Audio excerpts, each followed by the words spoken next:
Cuan, cuan, we be getting money. Cuan. Oke guys, sebelum kita lanjut ke videonya, saya share info bahwa grup STS akan open lagi STS rekomendasi dan diskusi di bulan Juli 2026 guys. Nah, ini grupnya udah ada kebetulan.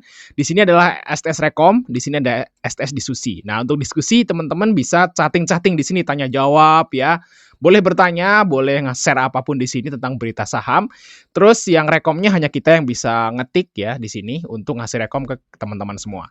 Nah, coba kita intip STS rekomendasi yang masih jalan saat ini yaitu STS Juni. Nah, hari ini kita dapat profit di FPNI, teman-teman, lumayan 11%, di SSA lumayan, Raja juga tadi cuan lumayan ya, teman-teman. Nah, ini adalah rekom biasanya, teman-teman, rekom menunya. Scalping UDT BSJP. Nah, untuk swingnya ada. Kita masukin ke tabel khusus seperti ini. Jadi kalau misalnya teman-teman semua itu kerja nggak bisa mantau, ambillah menu swing. Kayak gitu ya. Nanti udah disediain di sini. Untuk rule-nya akan ditulis nanti di grup ini. Jadi langsung cat aja guys kalau pengen join atau lihat video di atas untuk detailnya tentunya. Kita lanjut ke videonya. Oke teman-teman ya. Kali ini kita akan bahas saham BATS ya. Potensi atau perkiraan penjatahan saham BACH, teman-teman. PT BATS, BATS baca gitu ya. BATS Multi Global. Nah, di sini adalah perusahaan yang menyewakan genset dan menjual genset, teman-teman ya, dalam skala industri tentunya, skala besar buat pabrik ya, bukan buat rumahan. Jadi kalau misalnya kalian rumahnya lagi mati lampu nih, nggak bisa ya beli atau nyewa di BACH ya, nggak bisa. Oke ya, ini adalah emiten yang terafiliasi dengan grup Jarum, teman-teman, termasuk Konglo ya, grup Jarum termasuk Konglo kalau di Indonesia, teman-teman, ini terafiliasi di dalamnya. Nah, jadi ini bau-bau Konglo dikit lah kayak gitu, teman-teman. Nah, kira-kira gimana penjatahannya? Apakah akan jumbo atau enggak? Nah, sebenarnya kalau BAS ini menurutku ya ini ya harus sebenarnya sih oke banget di-buy lah kayak gitu, teman-teman. Cuman bukan yang terbaik sih kalau menurut saya pribadi, teman-teman. Kenapa sih BAS ini nggak masuk ke top 1 atau top 2 kayak gitu kalau menurutku ya? Karena underwater-nya, teman-teman. Sebenarnya IPO ini tuh bagus banget, teman-teman. Bagus banget. Bau-bau Konglo, fundamental oke, ya nggak ada masalah juga teman-teman ya. Ada lock segala macam udah perfect sih sebenarnya untuk apa namanya si PT-nya kayak gitu nih. Lumayan murah tuh lumayan murah, ROE-nya juga tinggi banget gitu ya. Kita lihat di sini ya untuk PR-nya juga di bawah 10. Ini artinya nih murah, teman-teman. Cuman masalahnya adalah UE-nya, guys. UE-nya ini yang jadi masalah. Anda ini UE-nya LG atau KI atau HP. Ini mungkin jadi yang pertama banget urutannya kayak gitu, teman-teman. Ini UE-nya boleh nggak sih saya ngomong kasar? UE-nya ini UE miskin, guys. Miskin, dia nggak mau nge-HK kayak gitu lah, nggak mau ngegoreng gitu ya. Jadi ya UE miskin. UE miskin tuh dia itu gini, guys. Underwater kalau duitnya sedikit, teman-teman. Ini menurutku ya. Tapi nggak tahu nih AO ini kayak gimana. Tapi menurutku gini, kalau underwater tuh duitnya sedikit, aslinya duit tabungan dia sedikit atau duit modal dia sedikit, itu dia nggak akan bisa ngegoreng sampai lama, teman-teman. Kenapa? Karena guys ya, underwater itu perlu modal awal untuk jadi underwater sebuah perusahaan. Jadi kan dia ngebeli sahamnya, kayak gitu. Nalangin dulu lah underwater kayak gitu. Nah, kalau misalnya duit dia sedikit, otomatis dia nggak akan ngegoreng, guys. Yang duit buat ngegorengnya tuh nggak ada. Atau kalau misalnya duitnya dikit banget, itu malah uang yang buat nalangin yang dia jatah underwater ini, dia buru-buru jual buat IPO berikutnya, paham gak sih? Nah, beda kalau UE-nya duitnya banyak. Kalau duitnya banyak nih, wah bodo amat gitu, duitnya masih banyak gitu ya, ini hold aja dulu gitu. Jadi di-keep barangnya, barang UE-nya di-keep.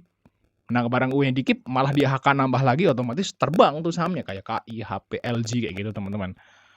Kayak gitu ya. Nah, kalau yang duitnya sedikit otomatis diputerin kan, mau diputerin otomatis dia keluar lagi ya. Baru ada di underwater, mau jadi underwater nih di berikutnya, dia jual dulu yang ini baru dia jadi UE berikutnya kayak gitu. Duitnya diputar-putar terus. Kayak gitu teman-teman ya.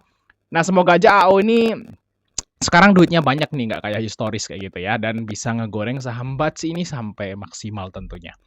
Oke, berapa kira-kira penjatahan saham BAS nih? Nah, lotnya adalah segini, 6 juta lot, teman-teman. Ya, tapi sebelum itu jangan lupa untuk join STS rekomendasi, guys. Kita masih open sampai tanggal 30 Juli ya.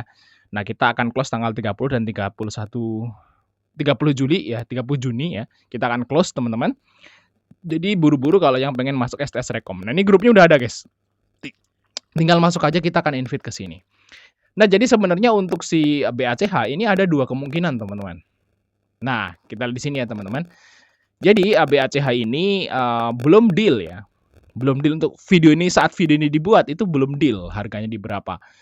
Dari 400 nih ya, sampai 500. Kalau deal-nya di 400, dia bakal di sini guys, 246 juta, ini masuk golongan 2. Sini ya, nah. Jadi kalau deal-nya di 400 perak, ya per lembarnya, itu akan masuk ke golongan 2. Nah, tapi kalau misalnya deal-nya di atas 400, misalnya di 420, 430 gitu, 450 atau mungkin di 500, itu masuknya akan di golongan 3. Jadi ada sedikit perbedaan teman-teman, tergantung deal-nya nanti di berapa untuk perkiraan penjatahannya. Nah, tapi ya kita asumsikan bahwa BACH ini deal di atas 400 lah, jadi masuk ke golongan 3 ya. Nah, kalau masuk ke golongan 3, seperti ini ya perkiraan dari penjatahan kalau yang saya hitung guys. Nah, seperti ini guys. Nah, jadi untuk jatah bawahnya itu sekitaran 1 sampai 2 lot. Ini asumsi untuk antriannya di atas 700.000 tentunya ya. Ya, 700.000. Kalau antriannya di atas 700.000 ini seperti ini harusnya sih fix. Hampir fix lah kayak gitu. Nah, di sini kalau antriannya di atas 700.000, nah berarti yang di bawah itu cuma dapat 1 sampai 2 lot aja, teman-teman. Jadi kalau misalnya teman-teman pesennya itu di bawah 100 juta, ya sekalian aja 2 lot, 3 lot aja atau 10 lot lah, kayak gitu aja pesennya, teman-teman. Nah, kalau di atas 100 juta ya dibanyakin kayak gitu. Nah, di atas 100 juta itu perkiranya segini, 0,5 sampai 0,6% aja ya, penjatahannya di atas 100 juta. Nah, tapi kalau misalnya deal-nya nanti di 400, berarti masuk ke golongan 2. Nah, jatah bawahnya akan tambah, guys. Ini akan ditambah, mungkin jadi 2 sampai 3 lot kayak gitu. Nah, jatah atasnya sih kemungkinan tetap aja kayak gitu, teman-teman, segini.